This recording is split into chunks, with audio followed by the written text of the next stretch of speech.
Now to place the sprinklers, we go up to the Systems tab and then click on the sprinkler command. And then we're going to select the sprinkler type we need. For example, I'm going to start with this dry pendant. So I'm going to select the first item under it, which is dry pendant. Then we're going to make sure that place on face is active so that the sprinkler can recognize the false ceiling. And now we're going to go here and zoom in.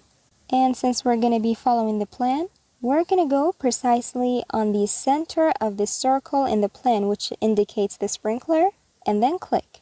Remember that we cannot move or reposition our sprinklers, so we have to place them exactly on the mark on the plan. So that was one type, dry pendant.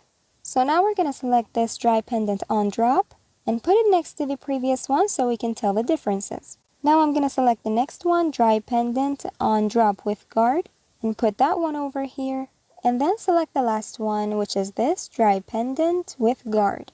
We're going to place that one over here and press escape. Now let's take a look at all four of them. As you can see, appearance-wise, they look different from one another in the plan. So now I'm going to drag to select all four of them together. And then if we go in selection box to view them in 3D, we notice that in the 3D view, they all look exactly the same. For example, for the one with guard, we shouldn't expect that we see something looking like this with a guard around it. The shape of all of them is cylindric. That doesn't only apply for the one with guard. We shouldn't also expect that we see something looking like these in the plan. So the sprinklers among the families of Revit appear with low LOD or level of detail and only looking like a cylinder. In case we require more detail in our view, we can always go online and download the family we need. But for now, we're just going to be using these.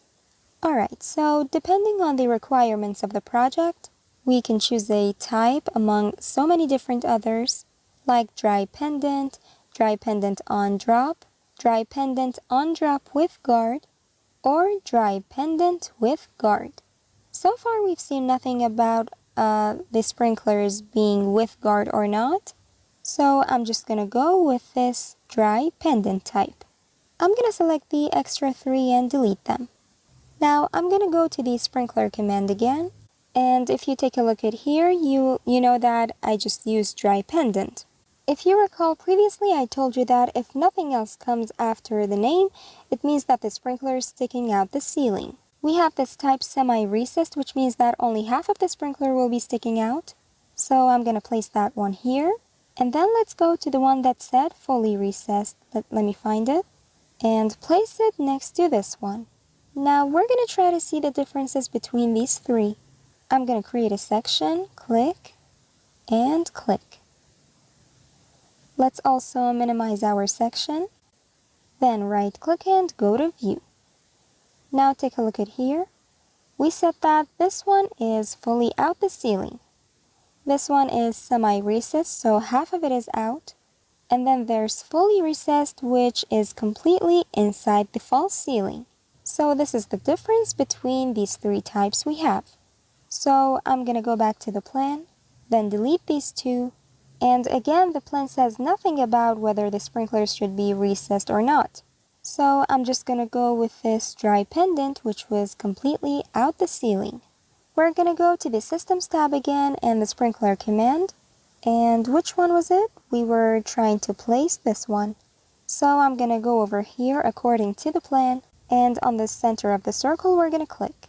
Also, I'm going to be zooming in as much as I can, so I can place my sprinklers in the most accurate place possible. We're going to make the next click over here, and then go over here and zoom in again, then click.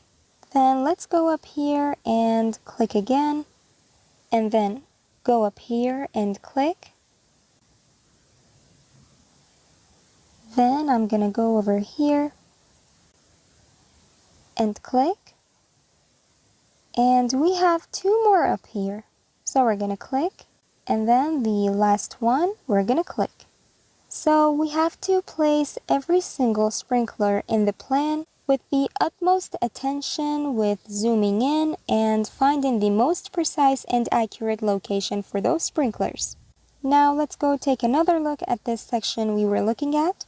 Actually, let me expand this section a little bit from the side and let's go see what's going on. So when we were looking at the plan, we didn't even realize that in this part of the ceiling there's a crack. Let me go over here to the View tab and get the tile views so that I can see both the section and the plan at the same time. Now, when I was trying to place the sprinklers in the ceiling plan, I told you that, first let me get the sprinkler, we said that we needed place on face. The software itself identifies whether it's this face or this one. So if we have a change in elevations, we don't need to do anything else. A hosted family can sit on the proper host when we are placing it. So it's safe to say that this is one of the hosted family's strong points. If there's a change in elevation for our ceiling, the family identifies it by itself. But if it were a free family, we would have had to check everything one by one, and we might have to change their elevations. They would be higher or lower, so we had to fix them manually. But now, let me first change the view to tab views and also zoom out a little. And now that I stand here at this part of the false ceiling, do you see where it's highlighting? It's recognizing this face. And if I move out of this area, do you see what part is being highlighted? So the family recognizes the face, so the sprinkler will be placed exactly on the face and with the elevation we want. Like I said, we would have to place every one of our sprinklers one by one according to the plan. This may look like a time-consuming process, but this is something that needs to be done. Also, it's best that we don't use copy or array commands because we don't know exactly at which parts the elevation of our ceiling is changing. If you are 100% sure that your ceiling is straight and doesn't have any change in elevation, then you can use copy or array.